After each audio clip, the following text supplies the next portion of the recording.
Verse 14, God gives us his name, I am that I am, Yeah, we which should skip that, essentially right? means that he is who he is. Man, how long did you study that one? Slow that down for me, Popeye.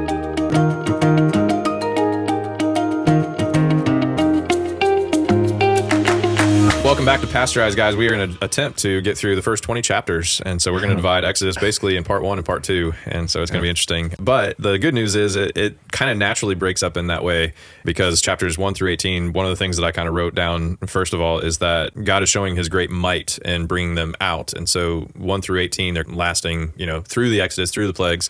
And then chapter 19 on Mount Sinai and 20 kind of starts that relationship with the covenant relationship. The rest of the book is kind of that covenant relationship, what it looks like with a holy God. And so that's kind of chapter 20 through the end with some other things mixed in there. Yep. But that's generally a good breakdown. What else are you guys seeing? Before we jump into the nitty gritty, what are you guys seeing in the overall big picture that we should kind of keep in mind, I guess, before we get into some of the details?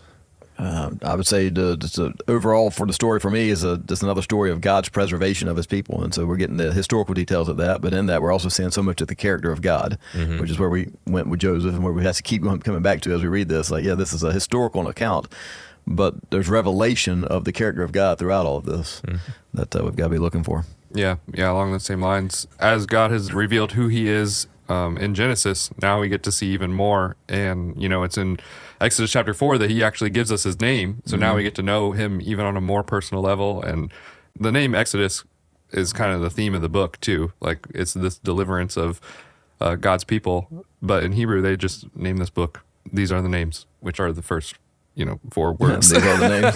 We used to do that with hymns, right? Yeah, I know. What are the first few words were? First words are the name of the book. Yeah, and when we put this in big picture of the story of God, period, and his redemption story, then the Exodus of the Israelites, so much corresponds. We obviously see that within the story of Jesus and going down to Egypt and all these different nuances that we can see in the story of Jesus, to where it goes from Exodus, deliverance of the Israelite people, to Jesus being the deliverer of humanity for all those who trust him. Yeah. And so we can see a lot of that and keep that in mind too. Well, that it's almost unmistakable. Yeah. Reading it from the New Testament perspective, it's like, man, this is so much of this. Just so straight on with exactly what God has done in redemption. Particularly when we get to the Passover and the type of that chapter for sure. Chapter 12 is so much. Yeah, God knew what he was doing. Back in Exodus, knowing what was coming. Yeah, and the detail is almost excruciating to the point where it calls God does not want us to miss some of these things because it is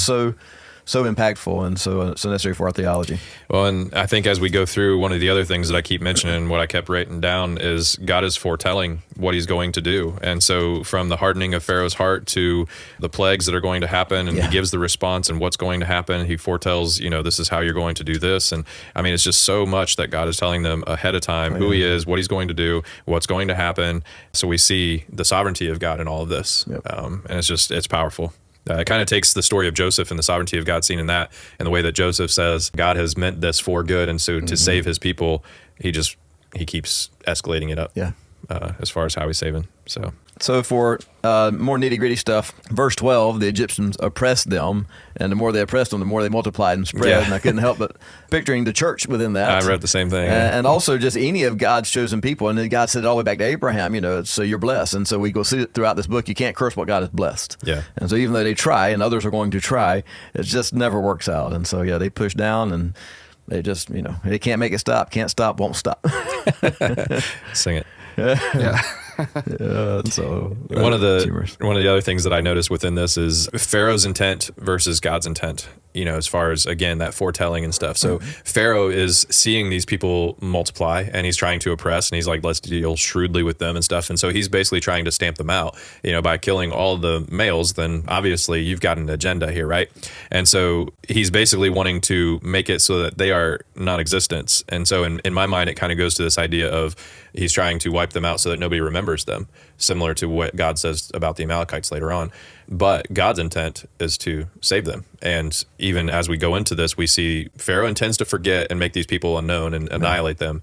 God is saying, I remember, I hear, I see, as he mentions and calls out Moses. Yeah. And so I think that's When big. if we're ever tempted to think, well, I mean, how could God allow it to digress this situation? We have to remember that like 700 years ago, God said this was going to happen. Yeah. It's not that He allowed it to. This was part of the plan. Yeah. I mean, and With Abraham. yeah.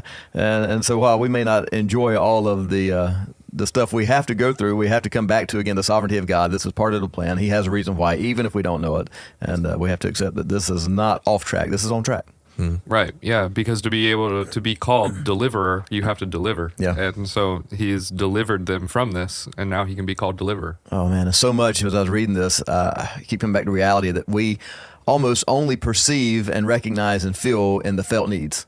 And all of it has a deeper spiritual meaning. And so back to the delivered reality, we only see it and feel it in our felt need life, right? And so God's allowing them to see and feel their physical need. But again, it's just a picture of the unfelt spiritual need. Oh, man. And we're going to see that all the time Yeah, once they it's- actually get out in the wilderness, Yeah, right? it goes deep in this book for Wait, sure. wait, you're telling me there's allegory in this?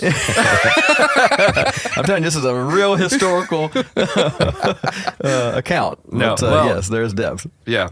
And you see that with the New Testament writers. They, Yeah. Paul rips this story a new one and, Yeah. kind of interprets it through the eyes of the new covenant. So, Right. Yeah. we can do that too. So one of the other things that I noticed, at least coming from chapter 1, is when the midwives feared God in verse 17. And, we see that God blesses them. He dealt well with them in verse 20. So we're seeing this contrast of those who fear God and those who do not fear God. And fearing men basically is the flip side of that we often talk about. And so these Hebrew midwives, they feared God. They didn't more than they feared Pharaoh. And so they obeyed God as far as, no, we're not going to do this heinous thing. We're not going to help you commit this genocide, Infanticide, basically. right, Yeah. And so we're going to, well, I mean, they just tell them, well, they're strong women. Yeah. They come, they have them babies before we even really get there and help them out. So we can't really do it. It's a total burn. My verse Yeah. says, because the Hebrew women are not like the Egyptian women. Yeah. They're tough. Yeah. Your people are powder puffs. Well, and you see that too, because that's part of the reason why they want to keep them around, because they're like, we just want to sit by and do nothing all day is kind of the picture that you get. Egypt had become America.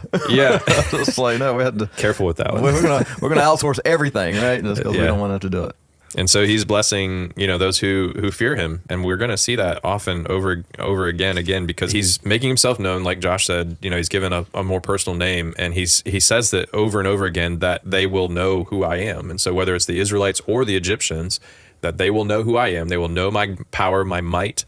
And so we are faced again and again with this. Do we fear God? Do we want to know God Right. and see him? Or are we going to fear what's right in front of us? That's And it. so even the grumbling and stuff, the dependence. And so as it continues in chapter 2, as they Yeah. fear God, God rewards that they fear Him more than they fear man. Yeah. And so we end up with the story of Moses and his preservation as a child, and that's a fun story. It's Pharaoh at this point is trying to kill all the baby boys. It's the ruling is you got to throw all of them into the river, which they kind of did. Just they put them in a basket that floated.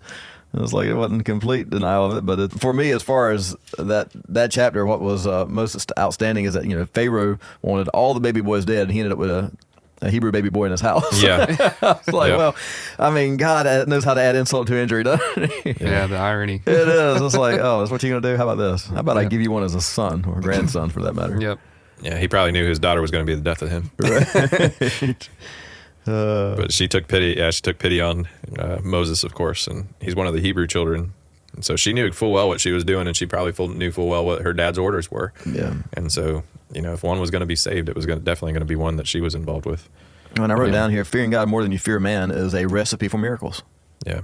So it's it puts. Well, and even the boldness of a sister going up and saying, "Hey, I'll find somebody for you. Don't you want one of the Hebrew women to do the work for you, like nurse this child and bring him up a little bit until he's kind of past that hard work stage, because he's 3 when he kind of comes into her care, right? I think Yeah. it says that. So I want to point out too in verse 10 when Pharaoh's daughter names him Moses, there's kind of a disconnect between the Egyptian culture and the Hebrew culture. And so when she names him, it's kind of in their language, basically born. You were born. Yeah. That's his name. Ta-da. Yeah, made it is But- probably the way we take it. Yeah, like you were born, the born one, I think is what it literally translates to. But God in His sovereignty and His providentially, and in His providence, He has given him a name in Hebrew that means something more, which is to draw out, and that goes on to his deliverer title. Yeah. So, yeah, the the Hebrew people are set apart from the Egyptian people in this way, and what they think is just ordinary, God has something special for the Hebrew people. It's unlimited, the wisdom of God. Yeah, Yeah. It's just, Well, and in verse 10, it kind of makes it sound like Pharaoh, she named him Moses because she said, I drew him out of the water. So she seems to be defining it in the Hebrew way. Well, that's what this is, according to some scholars, is like the writer is, if Moses was writing this, he's saying, my name is this because this is what it means in Hebrew. They would have said, she named him Moses in Egyptian, and she just named him that because it's what it means to her. But Moses is writing this down. He's like, this is what my name means. From verse 11 and on, with the whole, he kills an Egyptian and then the two Hebrews are fighting and they're like, hey, how have you become a judge over us? Basically, I just see Moses' warring identity. He doesn't really have a place to belong in a sense because he is an Egyptian, but yet he's not accepted by his people. And his people are basically hesitant to listen to him at all. And as time goes on, once he comes back to deliver them, of course, he's got Moses, and of course, the elders do go along with it. And so that gives a lot of influence. But still, you've got to understand, he's got all this passion and desire for justice when he's taking care of the Egyptian and trying to protect his people, but yet he's not accepted by his people either. so he has to flee. Yeah, because his grandfather wants to kill him. Man, basically that. If we put it that way. Yeah. I don't know why I was thinking that there may be somewhere else in the scripture that has led me to believe that he was like 40 years old at this point, and then he spent 40 years out tending sheep. It does mention his age at some point. I don't remember exactly where. I don't know if it's right here or if it's in chapters to follow. I just don't remember. So I seeing feel it like the here. first time we get a mention of his age, he's 82. Yeah, that for feels 80, and Aaron is 82. Yeah. And so Yes, for sure or we get 83. that, but I was thinking that it said 40 at some point as well. But, you guys are reading, you'll find it. Yeah. I mean, so there's amazement to me in that, at the age of 40, his life blows up. Yeah. And then he spends 40 years building a new life. And then at the age of 80, he's called to go to phase 3.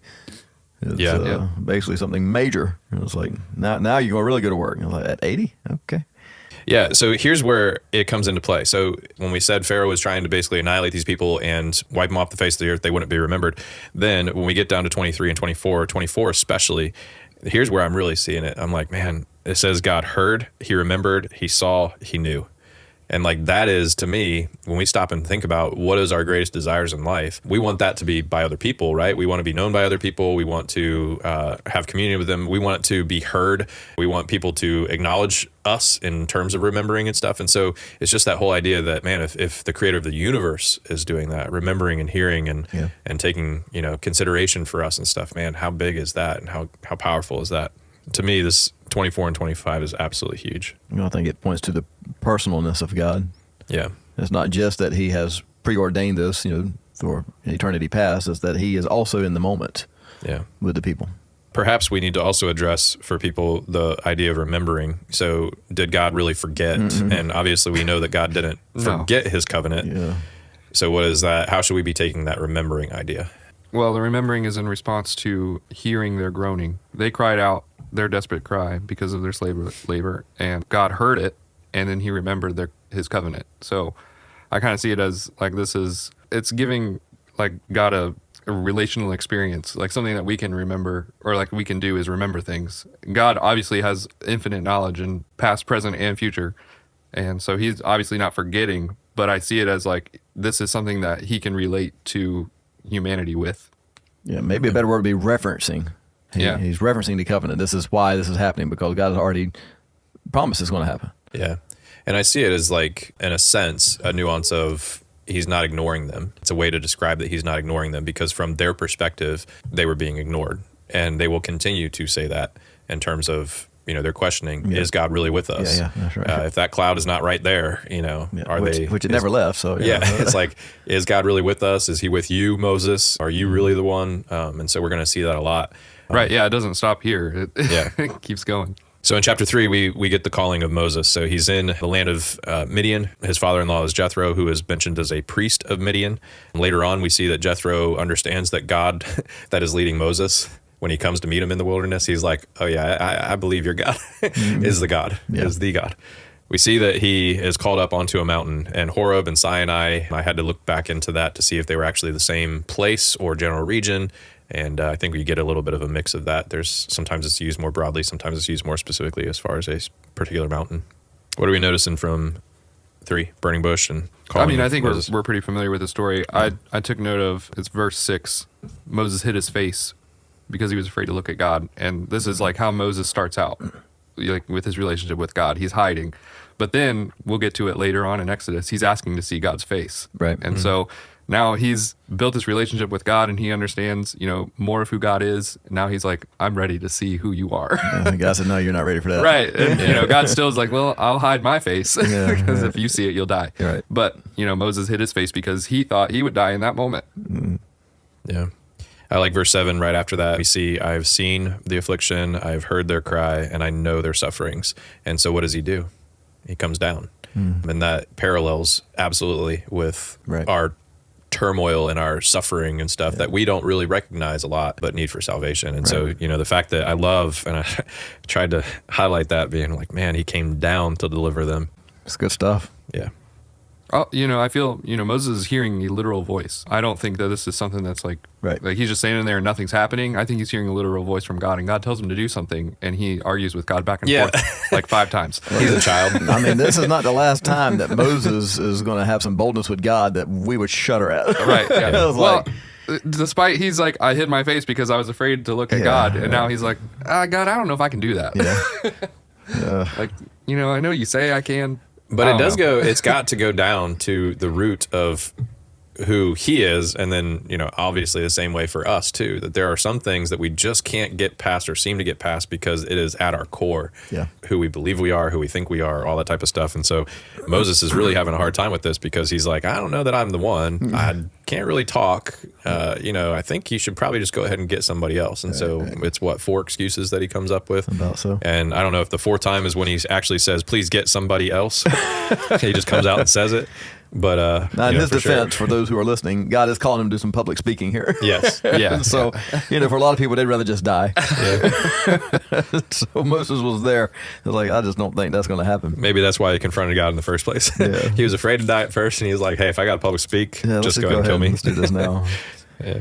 But the intention of God is to bring these people out so that they can serve him. They're going to serve him on this mountain is what it says. And so we see the covenant law that comes in chapter 19, that is where they end up. So he enters into his covenant. And then verse 18, they're going to listen to your voice, talking about Moses.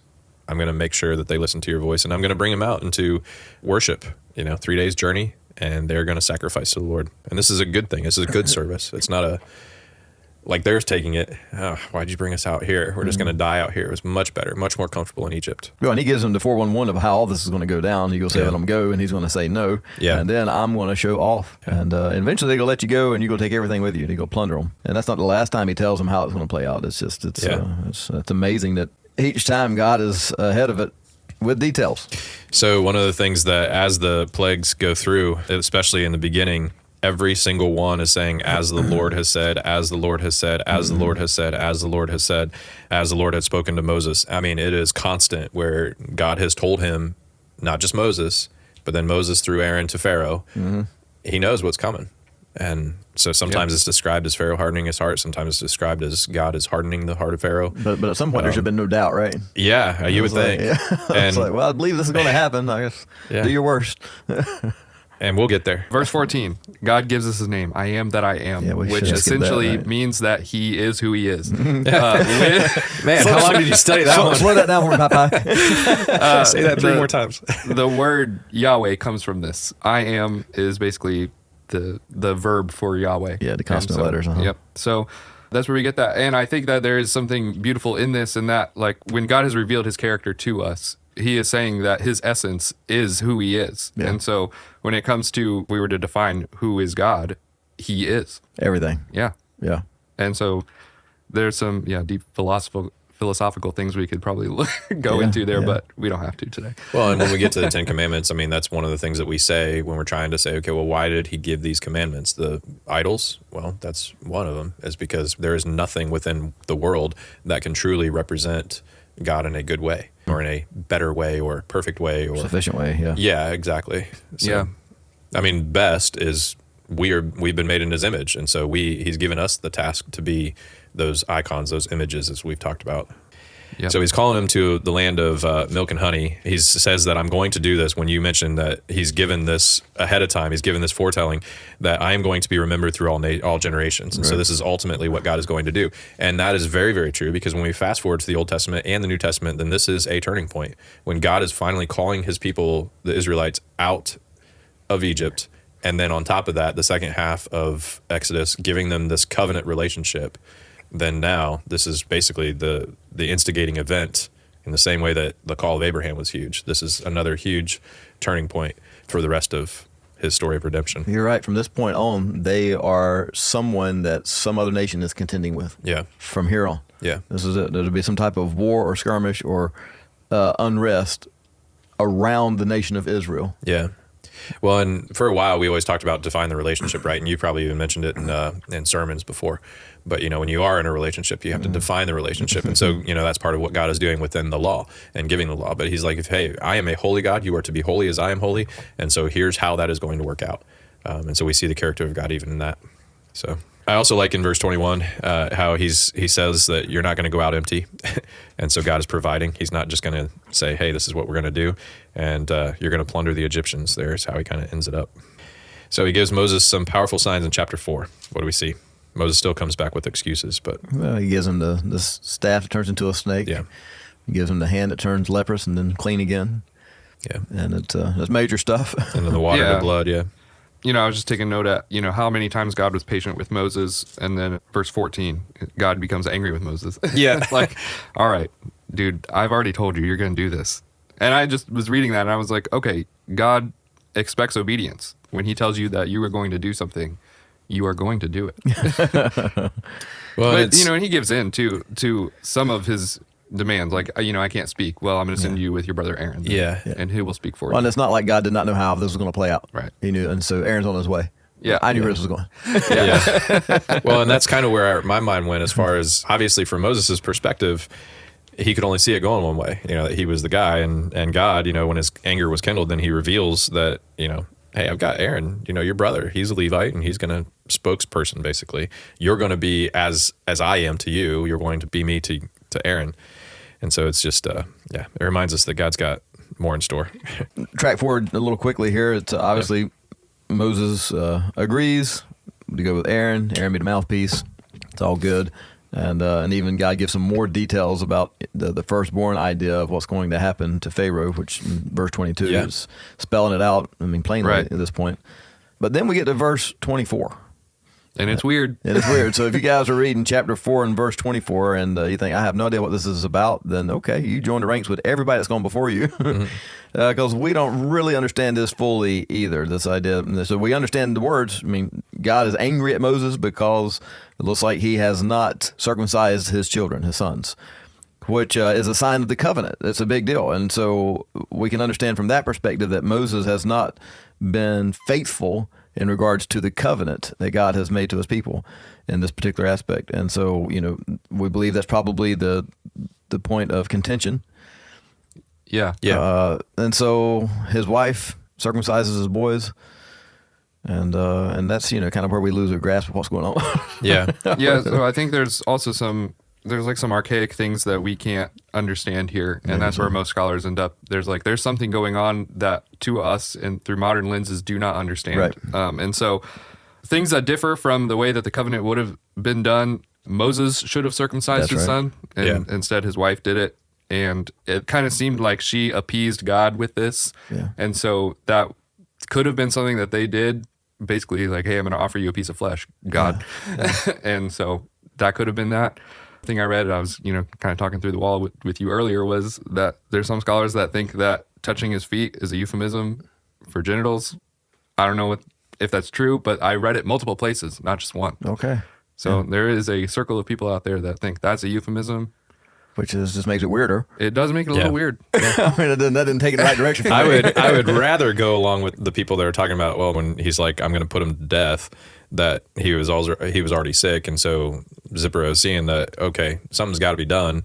And somehow, even with that whole idea of touching it to his feet, that then God healed him. Yeah. It is definitely disobedience. I think that's what we can be confident in Right. as far as why Zipporah, had that kind of vengeful or spiteful type of She attitude seems a towards little that. angry, doesn't she? Yeah, Yeah. it's hard to say, but Somebody should tell her we to would- calm down. Yeah, we would. I would imagine that it has to be based on that Egyptian portion of Moses' life. That he's Right. trying to walk both lines, perhaps, Yeah. and maybe we shouldn't read too much into it as far as trying to find where the lines are drawn. But Zipporah was at least willing to say, okay, well, I know how to make this Right. Yeah. So she has That's experience better. with her culture, and Yeah. to make their gods happy, they have to offer something. So she was like, "Well, I'll make your God happy," and she offers something. It wasn't the correct way that it should have been done, but it got done. And God was like, "All right, this will work." Well, and the other thing too is that it wasn't like God was just nitpicking or something. He had said it from the beginning that any one of these people, the male who did not circumcise the flesh, that they would be cut off from Israel. Right. This could be subtle foreshadowing of the Passover, and so the lamb's blood. You put that on the doorpost, you are saved. And so she put the bloody skin on his feet, so he is saved. I don't even want to think about it. Yeah. At some point, like, look, if you don't understand this and you take nothing from it, there's so much more you can do here. Well, and perhaps it could even be like, surely you are a bridegroom of blood to me, or however the translation puts it. She's seeing this as perhaps her attitude is this is archaic, or I don't want to do this, like in the same attitude that people would have looking back. Like that is one of the critiques that people have of the God of the Bible is why in the world would he make these people mutilate themselves? Right. And so even if you have to go back to just the point of God said it, and That's right. so we do it, That's right. then that's maybe what she's saying. Well, Would- you are a makes sense. bridegroom of blood, like you're God. I'm not ready to get on board, but sure, I'm going to appease it. Because nobody else in the world was doing this. Yeah. Right. And at that Yeah. point, the Israelites, but that was just a small group of people over in Egypt. Yeah. And so, yeah, some of that. And I mean, again, it's You say small, but 600,000. well, it of is. Yeah, them. a million and a half people probably. It could have been a couple million, right? Yeah.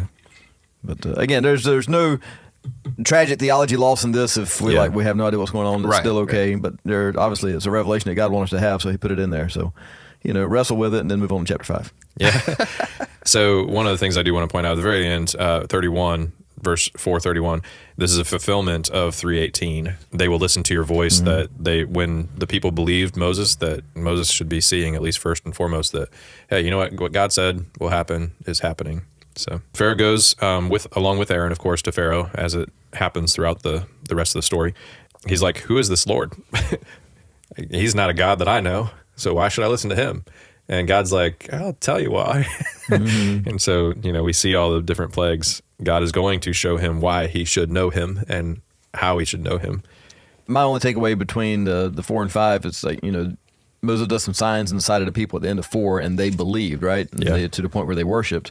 Then you get down to the bottom of 5, and the people saying, "Why have you caused trouble? And why Yeah. ever did He send you?" And it's so it's like these are some fair weather believers for sure. It's like if it is in just a few moments it turns quick, and we see that consistent throughout their relationship with God. It's in the big moments, they're ready to sing and praise and worship, but within minutes they're ready to doubt God completely.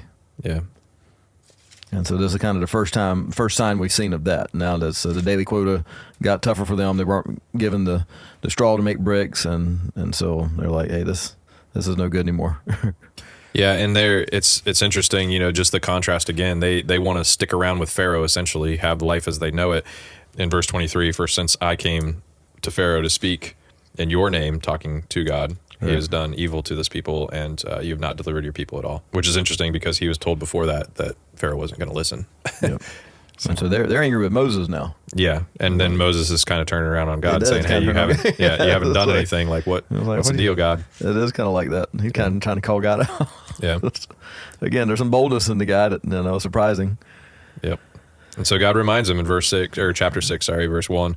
He says, "Now you shall see what I'm going to do to Pharaoh.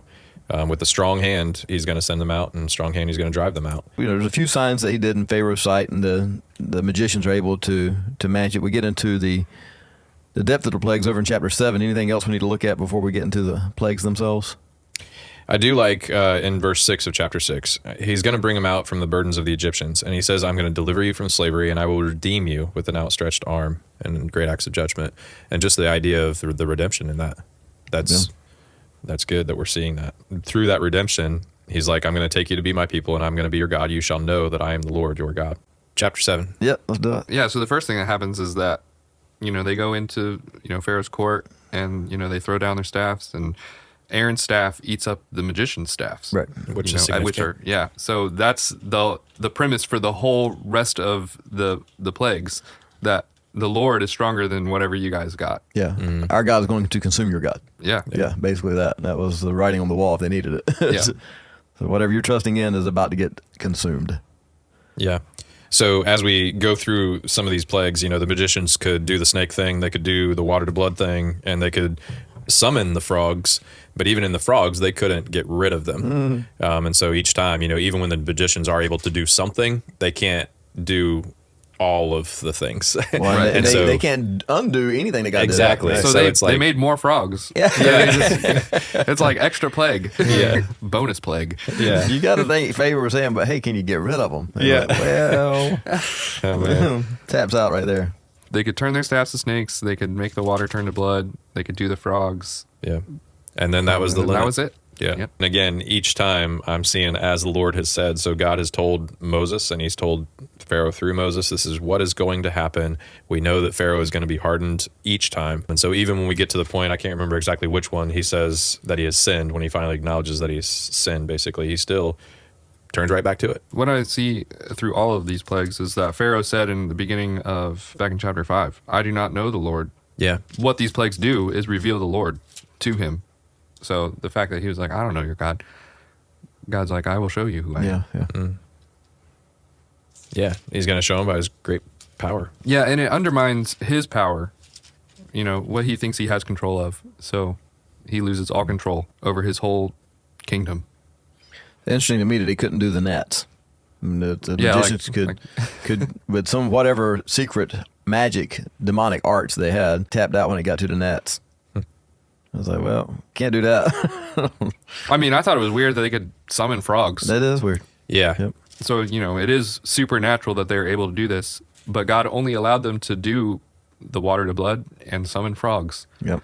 Well, and you've got to imagine that as these things progress, the people of Egypt are getting more and more tired with Pharaoh and his impotence, let's say. Yeah. That he Yeah. can't do the things. And especially if he's claiming to be God, then now all of a sudden he's powerless, essentially, in all these things. It also escalates. We see the escalation of all these things are more pervasive even. I mean, not that they weren't pervasive in the first place, because even the water to blood, they had to dig basically in order to get water, because we asked that question, well, where did the water come from? If everything, even the water they had in cups and, cisterns or whatever, they had to dig in order to find good water, basically. But So one commentator was talking about this, and he was remarking that the magicians could only do their stuff to a degree where it wasn't creating. They could, however, whatever snake they used to look like a staff, perhaps turning water into blood, that was, it's going one direction. That's like creating death. And frogs coming up, didn't create anything there. It's just summoned a bad thing. But when it came to the point where something actually came alive, that they were not able to do it, that it's a separation, that only God creates life, and that Satan can't counterfeit that. yeah, And so all he can do is bring death and destruction. yeah. And so they do a line there on the gnats, but that was just a commentator's opinion. Yeah. Yeah. Doesn't say it. Well, and so then the magicians, once they failed with the third plague and the gnats, they admit this is the finger of God. But Pharaoh's heart was hardened, Yep. and he would not listen to them as the Lord had said. And so then we get into the flies, and this is where he starts separating his people are not going to have this problem. Right. It's at least clear in this case that the Israelites did not have this problem in the land of Goshen. Like the land of Goshen where they were residing was protected. In verse 23, it says, I will put a division. I'm not sure how yours translates, but in the Septuagint, it says set redemption between my people and your people. I thought that was interesting. It was interesting. I didn't look into it any further than that, but Well, I'm sure they were happy to have that barrier, yeah. but they'd probably been happy to have it earlier, right? Yeah, they had to deal with no water and frogs and gnats. The gnats, oh my goodness. I'd be like, I'm gonna move now. So by the time they get to the flies, they're not dealing with it anymore. And what's interesting, with the frogs, they just all died, and They had to Egypt had to bird deal them or with it, something, right? yeah. With the gnats, there's never a point where it showed them taken away. I don't know what the end result was on that. But with the flies, God removes them, and it's interesting. It says that not a single one remained. Boy, that's not easy to do. Yeah, and that's the same that he does with the rest of them too. When Moses intervenes and prays, then God completely removes it as well. I mean, Also, the gnats, the Hebrew word is not very clear what it could have been. And so a lot of scholars think it could have been mosquitoes. oof, Because that would have been bad. the people would have left. Yeah. I was like, hey, y'all got Just wait until the boils come. I'll take boils with mosquitoes. If mosquitoes and then flies and then disease, I mean, that kind of flows naturally. Yeah, it it does. does. One of the things that we also see as a pattern is Pharaoh, as he's starting to relent, basically, which is never quite complete until the end, he's kind of making some sort of concessions. It's almost like he's bartering, is what I see. And so he's like, well, okay, go sacrifice to your God within the land. And Moses is like, that is not what God has told us to do. And so that's not going to be appropriate. Not only that, but your people aren't going to like that either, because, this is an abomination to them. And so then he kind of says too, you must only go, but not very far away, basically, in verse 28. And so Moses is kind of calling him out. He's like, dude, you've already cheated on this. And so, let us go, like God has said, and don't cheat again. Pharaoh is a great example of who we are today, really. We don't want to experience the wrath of God, but we also don't want to surrender our lives to God. Yeah, fully. Yeah, right? it's like, it's whatever little bit we got to give to appease God so that we don't experience the wrath, we'll do that. But as far as like actually surrendering to him and saying, hey, you can have, I'm sorry. You're fine. I move let's move some furniture while they were attached. But as far as us saying, hey, it's whatever you want is yours. It's complete surrender. That's a difficult place for people to get to. I mean, he does a great job of demonstrating this, what it looks like. And so we give a little bit, appease a little bit, but it's never full and it's never lasting and it's never sufficient. And so for those looking for true salvation, this ain't it. Well, and I think that's good. And Scripture equates that to heart hardening. Yes. And so what seems to be like he's kind of on the fence, like, I don't want to experience this, but kind of I'll make concessions for you guys. You can go do it over here, just not do very far away. But his heart was still hard. Yeah. And so eventually it came to a point of no return. That's it. Yeah. That's a sobering picture. Yeah. At some point, the next step is death, and not just physically. Yeah. So with the livestock and stuff, God makes a distinction there in verse 4 between the livestock of Israel and livestock of Egypt. And so you can only imagine that then Egypt has to go to, if all their stuff is dead, then they've got to go to the Israelites or at least confiscate them. Right. And Pharaoh's heart was hardened again there in verse 7. And so we're seeing this as a battle of wills. It's ridiculous when it comes down to it. But yet, as much as we say this is ridiculous, we still see ourselves in it. Hail. Mingled with fire. Yeah. And what's interesting here, for this time, I'll send all my plagues on you yourself and on your servants and your people. And so if Pharaoh was somehow protected in some way, which we don't really get that idea, but at this time, at least he's basically saying this is going to really, really affect you. And so that you may know that there is none like me on all the earth. Right. And so you got to understand that if there is any other gods that they're believing in, praying to, what have you, then God is setting himself up as definitely he is the one. Well, this time Pharaoh confesses that he has sinned. The Lord is righteous. Yeah. And we are guilty. And yet. Yeah. Somehow it just didn't stick, did it? Yeah. You are still exalting yourself against my people and will not let them go. I think that's a big deal too, that God is looking for that humility and that surrender, and it's just not coming. And also, I put a side note on verse 16 so that my name may be proclaimed in all the earth. This is not the type of evangelism and testimony you want. Yeah. He says, but for this purpose, I have raised you up to show you my power so that my name may be proclaimed through all the earth. And so this is God saying, this is why I've raised you up, Pharaoh. Yeah. And this is not the type of testimony nor the evangelism I want to do. And it kind of gets back to the heart of the matter in verse 3 of chapter 10, how long you refuse to humble yourself. And so that's the word for all of us, It's just a matter of humbling ourselves before God. You humble yourself and you have mercy, grace, and if you don't, then you have resistance. Yeah. God says he resists the proud and gives grace to the humble. Yeah, and he's the only one at this point, because in verse 7, even his servants are like, how long are you going to let this man be a menace to us? Our place is runt. Yeah. But, at this point, it's God hardening Pharaoh's heart, because he hardened it too much, and, God foretold what was going to happen. Right. And so... Yeah. When we preach that, God does not owe anybody multiple opportunities, right? Right. And so if you say no, then who's to say you get another chance? And so there's Well, and we might need to address that a little bit too, because I know that that is a hard thing for people to accept as far as that whole idea of hardening, God being the one responsible for hardening. And so just putting it out there, it's a lot easier for people to see it as Pharaoh has made these choices, made these choices, made these choices. And so now God is responding to that choice that Pharaoh has made over and over again. And so God is now hardening. Yeah. But when we're being foretold that God is doing this from the beginning and from the first one, it says that God is going to harden his heart. I don't see it as just a foretelling. In my mind, it is God has a part in this, even in that I've raised you up to show you this. And the way the New Testament writers interpret it too, that I have raised up Pharaoh to show glory and that he was going to be, in this place, and he hardened his heart.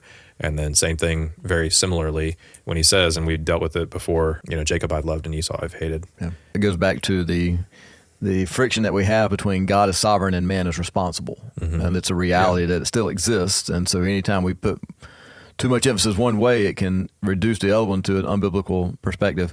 Pharaoh's still responsible for his choices. Yeah, because God is not Yeah. an author of sin. We see that in That's James, right. right? That's Yeah. right.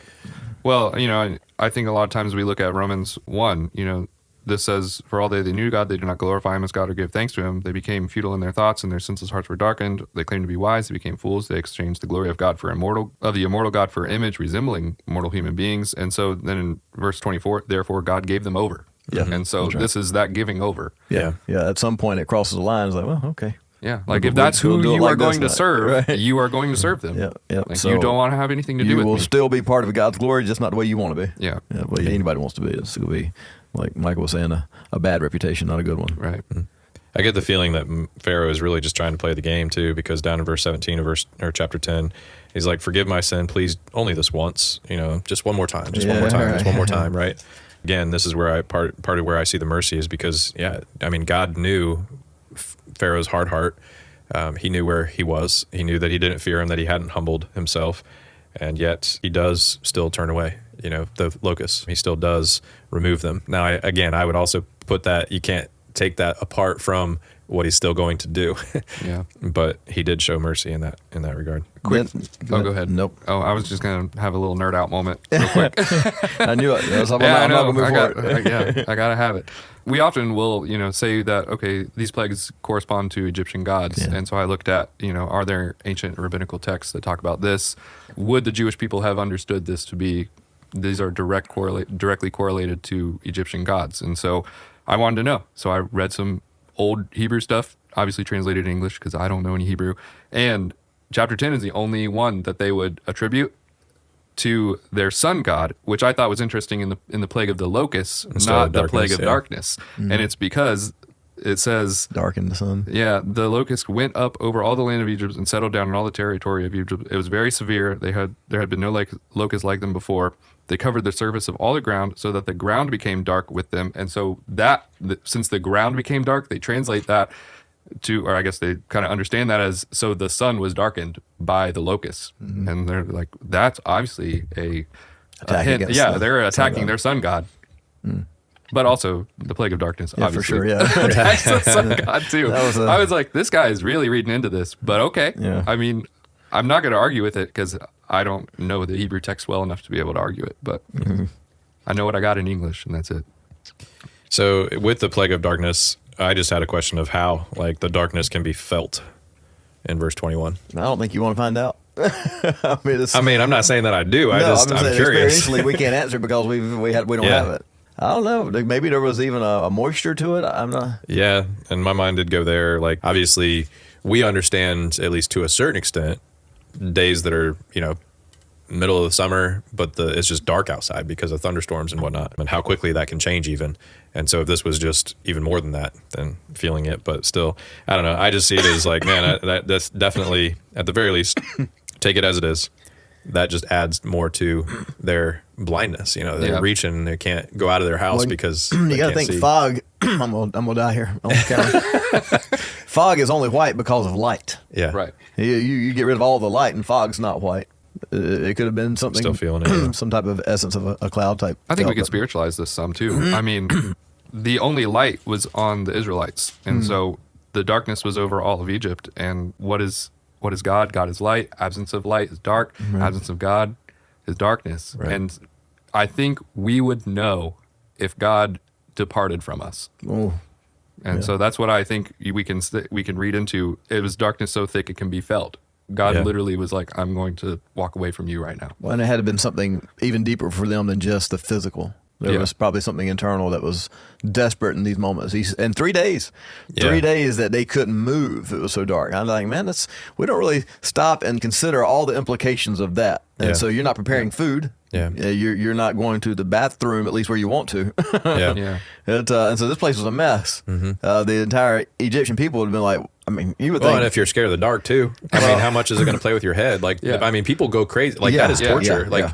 especially if people are put in water and then pitch black darkness. But I mean, anytime our senses are taken away, whether it's we're in a completely silent room, they have that and people go crazy. Like when you can hear your own blood and moving through your veins because the room is so quiet. The darkness and other things too. But man, yeah. I think this would make you afraid of it. I think Yeah, from here on, exactly. there'll be some PTSD What was every that? night. What was that? Right? Yeah. But so Pharaoh, when he relents, essentially he's saying, make sure your little ones also may go with you. Only let your flocks and herds remain. And you got to understand, he knows what they're wanting to do. Yeah. He knows what's been commanded, and so he's like, okay, well, I'm going to let It seems like it's such a great deal, but again, he's like Moses. He just calls him out for it. He's like, dude, what do you think we're going to do? Yeah. How are we going to have animals? Have Like, we got to take sacrifices. that with us so that we can serve Yeah. God in a proper way. But again, the Lord hardens Pharaoh's heart. And so, get away from me. I'm never going to see your face again. Like, don't, this day you see my face, you're going to die, Pharaoh says. And Moses is like, all right, yep, that's pretty much what's going to happen. I will not see your face again. And so then we've come to the final plague with the Passover. So we'll take this all together, I guess. There's foretelling as far as Yeah, I mean, that this didn't come- he'll let him go after this and Yeah. stuff. Well, also, it wasn't just out of the blue. I think it's ironic, but also it's just the way that God has, orchestrated things. Pharaoh says, I'm going to kill all of your firstborn. And God turns it around and says, no, I'm going to kill all of your firstborn. That's right. Because you And haven't let- protects his own too. Yeah, right. Yeah.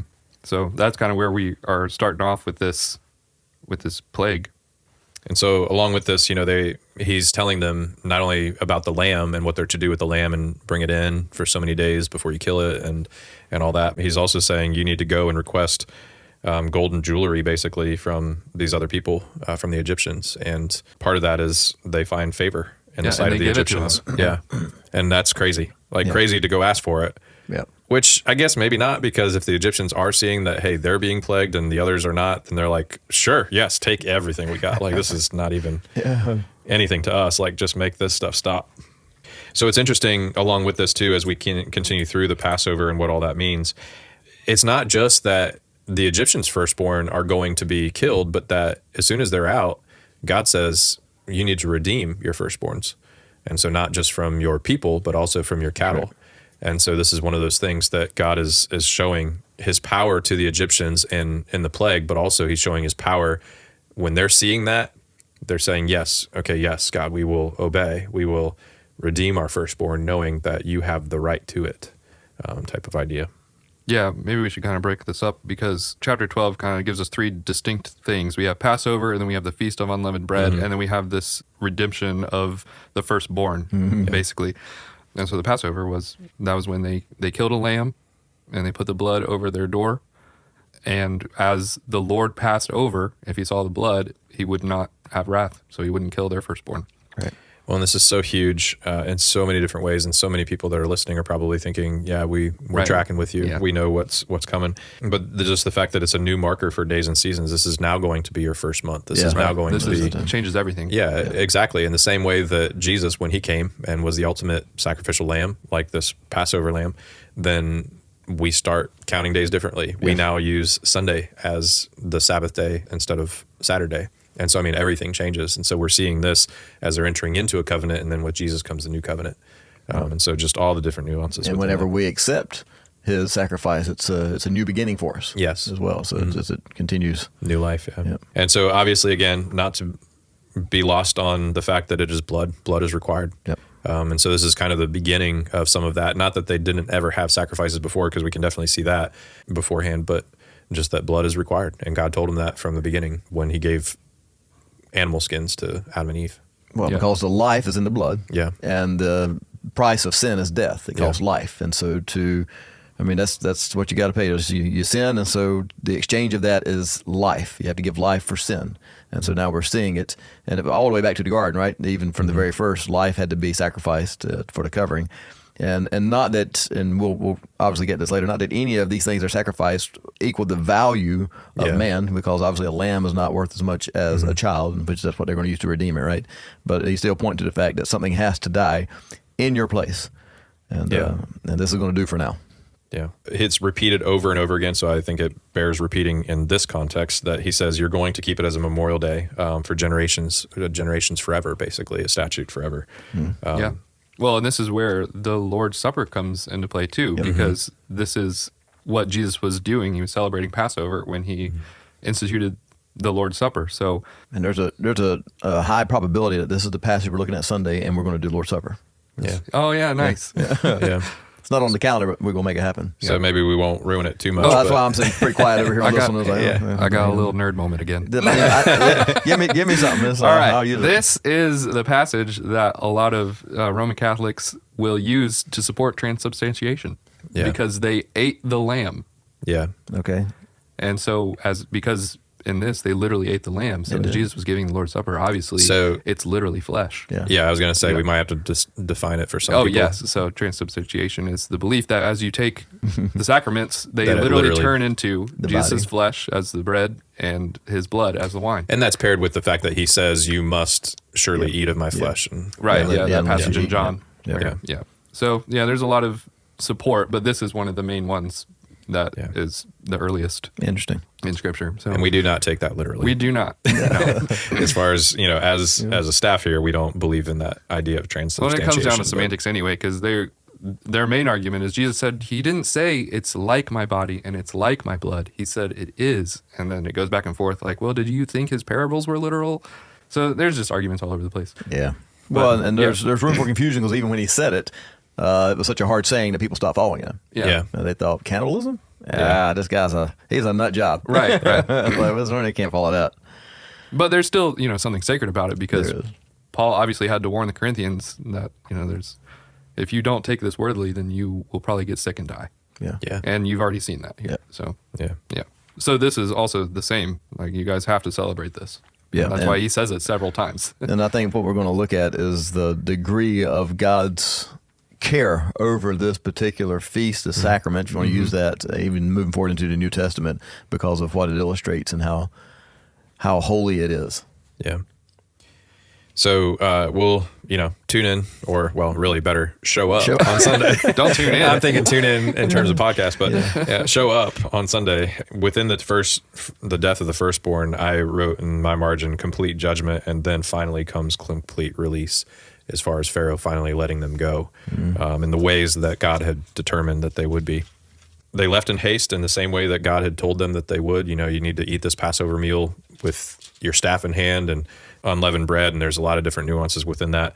And so they have unleavened bread when they leave. They do plunder the Egyptians as foretold from 3:22, and they leave.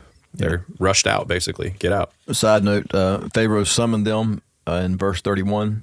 Even though he said, if you see me again, I'm going to kill you. You won't survive it. And he summoned them, and they survived it. And it's just interesting because Pharaoh was a god, right? In the Egyptian culture, he's God. Everything God said came to pass. Pharaoh, not so much. Maybe you're not a god. Yeah. So within the institution of the Passover, just finishing up chapter 12, it's interesting that, the same correlates to the Lord's Supper, that, the warnings, especially eat unworthy, certainly you're unworthy if you are not among the body of Christ. Right. And in this case, if you're not part of the covenant, if you have not been circumcised and become a Jew, basically, then you can't eat the Passover. We move on from there, chapter 13, firstborn, the consecration of the firstborn, which is very quick. We see more of it later, but this is very quick. He just kind of tells them to do it. Yeah. The Feast of Unleavened Bread and the pillar of cloud and fire. What are we seeing from chapter 13 or into 14 perhaps? 13, I don't have a whole lot that I won't at least pull from on Sunday. 14, just the fact that he did not remove the pillar of cloud by day or the pillar of fire by night. Yeah. So for the next 40 years, this is going to be a standard for them. So even in the moments where, hey, why is there no water? It's like, well, God's still here, right? or why is there no food? Well, I mean, obviously God hadn't left us, which is what their complaint's going to be. Where's God? And why is he not here, basically, is what they're saying. It's like, well, There's evidence all around you, man. So it's interesting, a couple things in my mind. One, in 13:16, he says, it shall be a mark on your hand or frontlets between your eyes and be a strong hand. And that's, he labels it more specifically. You're going to carry my scripture, my word on tie it around your forehead and bind it around your arm, basically, as we get there in the, with the law. But the other thing that I also thought was interesting is that God, he says in verse 17, when Pharaoh let the people go, God did not lead them by the way of the land of the Philistines, although that was near. It's kind of like that's the shorter way, but I'm not going to do that because lest these people change their minds when they see war and return to Egypt. And they're like, wait a minute, God, I got a question, because they still have that same response and attitude. As soon as hardship comes, and when they come to the Red Sea, which is where he led them, and the Egyptians pursue, then it's like, but they're thinking war and they want to go back. Yeah. They're like, we're going to die here. And so, I don't know. It was just interesting to me. But God is their provision, their protection, and he is their presence, like you mentioned. Those are the big things that I see. Right. And so when they're kind of stuck in a corner with the Red Sea, many of you guys are familiar with the story. So we won't go into the details, but kind of happened at night. We don't usually think about it that way, at least pre-dawn and into dawn. One particular point here where the NET version translated it, I would say, uniquely. Verse 19, the angel of God was going before the camp of Israel, moved and went behind them, and the pillar of God moved from before them and stood behind them, and it came between the Egyptian camp and the Israelite camp, and it was a dark cloud, and it lit up the night, so that one camp could not come near the other the whole night. And so some other translations do a little bit better job of that. It was darkness behind them and light in front of them, because God still was in front of them with a fire, right? The pillar of fire was in front of them, and the cloud was behind them, and so the cloud is reflecting light from the fire in front of them, so the Israelites had light, but on the other side of the cloud there was just darkness, and so it was a separation there where the Israelites were in light and the Egyptians were in darkness. Is really how that works out. And so that's a good picture of it. Yeah, darkness on one side, light on others, and so some of your translations do a little bit better job of making that obvious. And so if our readers are reading this one, they're like, oh, what? It's light and it's dark? Well, yes, it is. The other thing I see in chapter 14 is, they do start murmuring. We see the first murmuring that they kind of have and complaining that, God has brought us here just to die, basically in the desert. It would have been better for us to, still be in Egypt or die there or something. But you see, again, the fearing God versus fearing man. And so obviously they're fearing man. And so the comfort is in verse 14. The Lord's going to fight for you. You just have to be silent. And that's huge. And it's also very hard because we don't want to be silent. We want to have a part in it. We want to see it. We want it to go our way or what have you. We don't want to just wait on God. So this is a consistent chant that they have. I'm going to underline it in my Bible. Is it because there are no graves in Egypt? And this is like a sarcastic dig, right? Right. Mm-hmm. Why do we have graves in Egypt? Couldn't just die there? We had to bring us out here to die? Yeah. It's rude. A little bit. Yeah. Well, they're saying it to Moses, but they're really saying it to God. That's it. Yeah. Yeah. And Moses points it out here in a few minutes, like, who are we? Like, you're saying it at us, but obviously God's in control here. So what's interesting is that the Israelites are complaining and saying, God, are you really there? Are you going to, handle this or whatever? And then in verse 25, the Egyptians acknowledge that. And again, that was foretold. It was foretold that the Egyptians were going to come and what God was going to do. And so now it says, for the Lord fights for them against the Egyptians. And so they're terrified because they're seeing the power of God. And so then we come to verse 31, when God is showing this mighty power, this great power, it says, so the people feared the Lord and they believed in the Lord and his servants Moses. For a minute. For a minute. Yeah, because that's where I was about to go. Because we have chapter 15, which is beautiful. And I think I kind of questioned myself, is this the first time that we have more than just a brief song or mention that they had a song? But this is the first one that's kind of listed out and spelled out for us. Yeah, people singing. Well, and for those tuning into the podcast, you're in for a treat because Josh had prepared a demonstration of this. It's going to be a banger. He was singing it earlier in the office, and man, it was a humdinger. His head was bobbing. And I did it in Hebrew too, so which is even more special. Speaking in tongues. I'd really like to hear this. oh yeah, sorry, that's just between me and the Lord.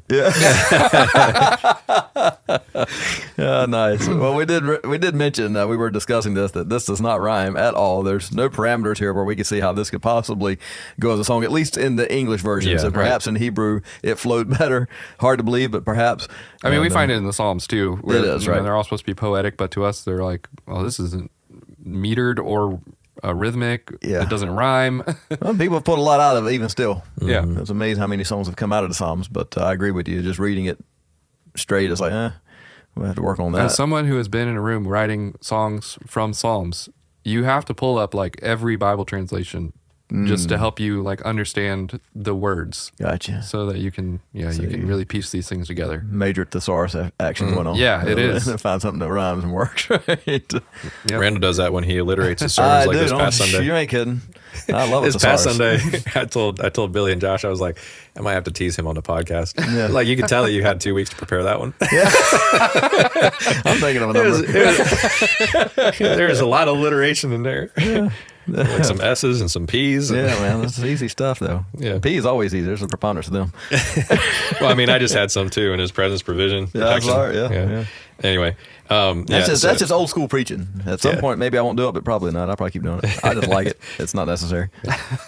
it's great in my mind because this is God-centered worship in terms of they're saying and repeating all the things that God has done and the glory that He has and the power that He has, and even the point of it, like even in what He has done for us in a sense is for His glory and by His name. So And the it's to nations will hear and tremble, and that happened. Yeah. People were afraid of Israel after hearing Yep. of what happened in Egypt. Yeah.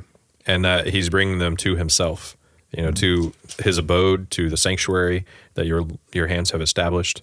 And then it declares His reign forever and ever. They came from a culture where they celebrated and worshiped multiple gods, and now they're coming out of that, and they can finally like sing a song to the one true God and list, like you said, what He's done, but also who He is back to them. Who is like you? You are. That's basically His name. You are. And so they get to do that in a beautiful poetic way, hopefully in Hebrew, but not in English. But Now Miriam's song here on the drum, I can hear this one. This one's not so hard for me. Tambourine. Yeah, it's the hand drum. Yeah. I mean, I could see how this could go, but we won't do it. yeah. But 3 days pass. Yeah, just 3 days. Yeah. And the people grumbled. And so they forget, essentially, God is reminding them of their dependence. And so this is what we're going to see as a pattern too, Right. that, when they go to gather the manna, it's only for one day, except for, gather 2 for the Sabbath. And when they gather too much and there's some left over, it stinks, it's rotten. But yet in the time that they need to gather extra for the Sabbath, then it's not, it doesn't stink, it doesn't rot. And so this is just a constant reminder that God is their dependence, or as far as like their dependence upon God for everything. And I think that's the point, really, when it comes down to it, and the lesson that we are constantly learning as well. It's no spiritual application, but they're a full month in at this point. This Yeah. is 30 days, basically, give or take of time out of Egypt. I mean, Yeah, the 15th day there in chapter 16. Yeah. It's about a month away. so I mean that's a long. I mean, what were they eating? I don't know what they were eating for the first 30 days. I guess they made a bunch of bread and they had lots of animals. Yeah, maybe this is the time they're running out. Yeah, maybe this is. I mean, it. you would think they'd mate their animals so they'd have more, but I don't know. I mean, it takes time too, though. yeah, it does. So Not in 30 days. no, yeah, no. and Well, if there's and you can't close eat to too 2 many million- animals, or if there's close to 2 million people, then that stuff will go fast. for sure. God is definitely taking care of them, just not in the way that they want to. And He also says that He's going to test them whether they will walk in my law or not. And so this is the trust that we see. Are they going to trust Him? And He's going to give the law, and give that covenant and stuff. But this is what we're seeing. It's kind of like the first time. So part of this I wrote down. It's from the Lord's Prayer, give us this day our daily bread. We kind of get to see some of that in action right here. It's where we don't so focus on the future that we don't spend the presence in trust and faith, right? And that's kind of the goal. We don't want to rely on our abilities to provide. We want to rely on God's faithfulness to provide, which is a better provision anyway. And that's an ongoing struggle I think we have is whether we're relying on Him or relying on ourselves, and knowing where that balance is, where we work hard and do our best, right? And that's biblical, as well as walk by faith before God, which is also biblical. And so I don't have an answer to that equation, but I realize we're seeing it here where, they want to, gather up because they're uncertain, right? And God already told them, no, don't do that. And so it becomes sin. Yeah, and Moses is angry, and Yep. Did we talk about instituting the Sabbath in this? he spells it out more clearly. Yes. Yeah, okay. I think one of the things that I kind of alluded to it before, but they are in their constant grumbling, and yet God is showing them over and over again their need to depend and trust in Him. Even with God's mighty works and stuff, what comes out of that is so many testimonies so many memorials, so many remembrances, so many altars, so to speak, that they set up. And I think it's all in reference to remember. The Sabbath day is a constant reminder. Every week it comes around. We celebrate Christmas, we celebrate Easter, and that's the stuff that we have. But man, when you look back at everything that they had, it was a constant sign, because God knows that we need it. We are very short memory type people. We forget. And so I just think, when God is saying that he's going to give them, meat and then manna, that they're going to know that he is God. Well, the rest wasn't enough. Like, that's what we keep thinking about. And yet that's how we live our lives. We forget. But Well, we're sheep. Yeah. We're not so bright. And so we desperately do need something from God on a daily basis. Yeah. And so that daily bread is obviously, again, deeper than just the physical. Right. The reality is we need the daily bread from God. Even though God has done the big moments in our lives, and we can look back and say, yes, God is totally in control, and God is good, and God is sovereign, and God is near. Yet we still need it on a daily basis, just because it's our nature. Well, if that wasn't enough, when he told him, take some of the manna, put it in a jar, and it's going to last, basically, and it ends up in the covenant, or the ark of the covenant. Mm-hmm. And it's like, they're going to have to keep going back to this. Yeah. Keep remembering what God has done. He showed himself faithful every single day for 40 years. Well, I love, too, the fact that his word is so accurate that whenever he says it becomes reality, right? Mm-hmm. So if you get more than a day, it won't last. It didn't. But on the, on the sixth day, Sixth day. Yeah, sixth day. Seventh. You get a double portion because it'll last for tomorrow. Yeah. And so it's supernaturally preserved. Yeah. It's like, it didn't work any other day, but on that day it will work. Oh, why? Well, just because God said so. Yeah. That's the only and he difference sustained it is. It was a supernatural thing. Well, we talk about, the idea of Ebenezer's, we set up the stone of remembrance because, God has been faithful to us. And so when we go through the mundane, it's everyday life, God is supernaturally blessing us. Like, he's sustained life, he's given you another day. But we do have to go back to those things and remember, like, okay, Right. God, I'm having a hard time today. Can you show me something that, just remind me of your faithfulness and your goodness to me? Yeah, well, and honestly, I want that every day, right? Yeah. It's I sincerely want to be in the presence of God every day. I want to hear from him every day. I want that encouragement, because once you've experienced God speaking to you and directing you, and there's something so rich in that and so exciting about it, like, why wouldn't you want that every day? And so, I think it's okay to want it every day. Yeah. And it's also, just to a degree, it's not safe to try to become the spiritual camel, right? Where you get a little bit and try to go a long ways with it. Right. It's like, that's really not biblical. I said, come on out every day. I'll have it for you. There's constant grumbling. We see that, and we will continue to see that. They grumble about the food. They grumble about the water. They grumble about, just basically whatever tends to be their thing at the moment. It's hot. Yeah, and one of the things, it keeps coming back, and I think one of the good ways to summarize it is in 17:7, is the Lord among us or not? And that's what you guys had talked about and alluded to as well. And that's what we say. Is the Lord really good? Am I really his? Is perhaps a question that we have sometimes. It ultimately comes down to those questions of God, or his character, or his care for us, right. His love for us. And those are the two true questions that we think about.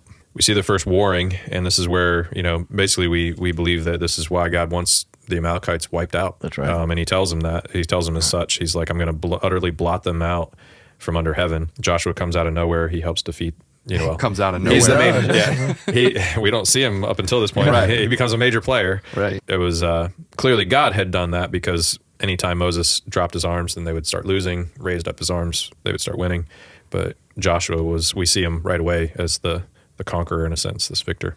I see a consistency where the doubting of God is the natural result, I guess, of unmet expectations. Mm-hmm. Which comes back to the reality that we are so focused on what we want that we will doubt God when we don't get what we want. It's a very childish thing to do, right?